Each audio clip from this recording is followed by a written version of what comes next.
संविधान तथा सामाजिक न्याय संगोष्ठी का भव्य आयोजन किया गया। इंजीनियर आदर्श पटेल द्वारा आयोजित इस कार्यक्रम के मुख्य अतिथि रहे बाराबंकी सांसद तनुज पुनिया। सामाजिक व्यक्ति अतिथि के रूप में हमारे बीच में आए हैं भाई नीरज पटेल साहब, आपका बहुत बहुत धन्यवाद कि आपने अपने समय में से समय निकाला। जनपद बाराबंकी की तहसील फतेहपुर के डायमंड मैरिज हॉल में आयोजित इस गोष्ठी में शामिल हुए कांग्रेस के जिला अध्यक्ष मोहसिन किदवाई, नीरज भाई पटेल, अखिल भारतीय कांग्रेस के सचिव सुशील पासी, सपा नेता नसीम गुड्डू तथा भारी संख्या में क्षेत्रीय लोग। तो समाज को सबसे ज्यादा अगर लाभ मिला है तो संविधान के माध्यम से मिला। और संविधान जब लिखा गया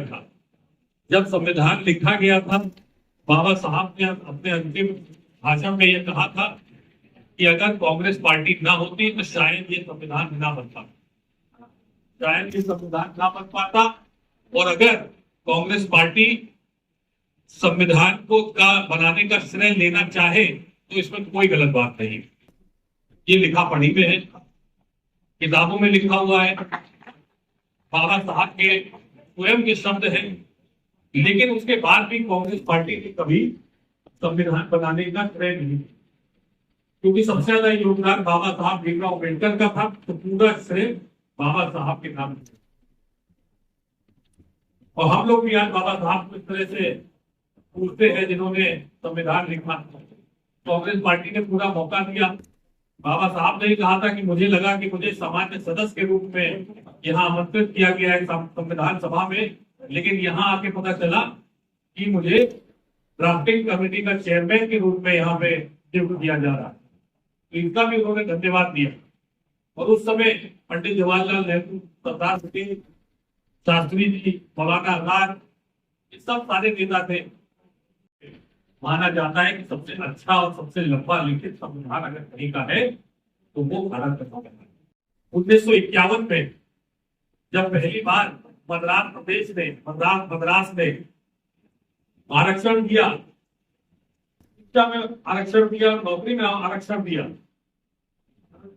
तो सुप्रीम कोर्ट में मुकदमा हुआ जिसमें फैसला ये हुआ कि संविधान के खिलाफ है कि आप शैक्षिक संस्थानों में और नौकरी में आरक्षण नहीं दे सकते। सुप्रीम कोर्ट का फैसला था 9 अप्रैल 1951। संविधान में केवल लिखा है कि लोकसभा और विधानसभा में आरक्षण हो सकता है, बाकी कहीं आप आरक्षण नहीं दे सकते। तुरंत कैबिनेट मीटिंग बुलाई गई, उसके अगले दिन सब उसमें मौजूद थे। उसमें यह प्रस्ताव रखा गया कि संविधान का पहला संशोधन की आवश्यकता आ गई, क्योंकि अगर शिक्षा SC ST OBC के बच्चों को नहीं मिलेगी, नौकरी में आरक्षण अगर नहीं मिलेगा तो फिर समाज भी गंभीर रह जाए। पहली कैबिनेट मीटिंग जो हुई अप्रैल में, उसमें यह तय हुआ कि पहला संविधान संशोधन होना है जिसमें आर्टिकल 15(4) आना है, जिसमें सरकार को शैक्षिक संस्थानों में और नौकरी में आरक्षण देने से कोई ताकत नहीं रोक सकती। लेकिन कैबिनेट में भी एक व्यक्ति थे, सारे सब सहमत थे, पंडित नेहरू सहमत थे, बाबा साहब सहमत थे, हमारे शास्त्री जी, मौलाना आजाद, रफी अहमद किदवई, सब सहमत थे। बस एक व्यक्ति ने कहा कि नहीं, मैं इसका विरोध करता हूं। वो थे श्यामा प्रसाद मुखर्जी, जनसंघ के संस्थापक। जनसंघ बाद में क्या बना? भारतीय जनता पार्टी। 53 में एक कमेटी बैठाई गई, काका साहब कालेलकर कमेटी बैठी, जिसमें कहा गया कि ओबीसी के आरक्षण के लिए आप उसमें दीजिए, जो भी आपके विचार हैं वो दीजिए।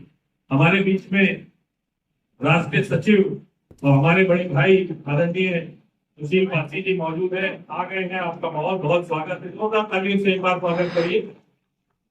बहुत ही समाज की लड़ाई लड़ने वाले, बहुत ही जुझारू और तत्पर नेता, मेहनती नेता, कांग्रेस पार्टी के राष्ट्रीय सचिव भी है, बिहार देख रहे हैं आजकल, आदरणीय सुशील पासी जी हमारे बीच में मौजूद है। तो ओबीसी के आरक्षण के बारे में बात कर रहा था। बात काका साहेब की जो कमेटी हुई, तो उस कमेटी में 11 सदस्य 11 में से 5 ने कहा कि ओबीसी को आरक्षण की आवश्यकता नहीं, और काका साहब स्वयं ने कह दिया कि ओबीसी को आरक्षण की जरूरत नहीं।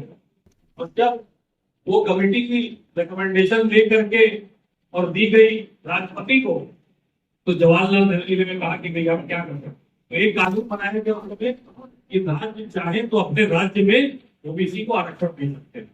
और अगले 10 से 15 साल के बीच में 11 प्रदेशों में कांग्रेस पार्टी की सरकार थी और 11 के 11 प्रदेशों में आरक्षण देने का काम किया ओबीसी।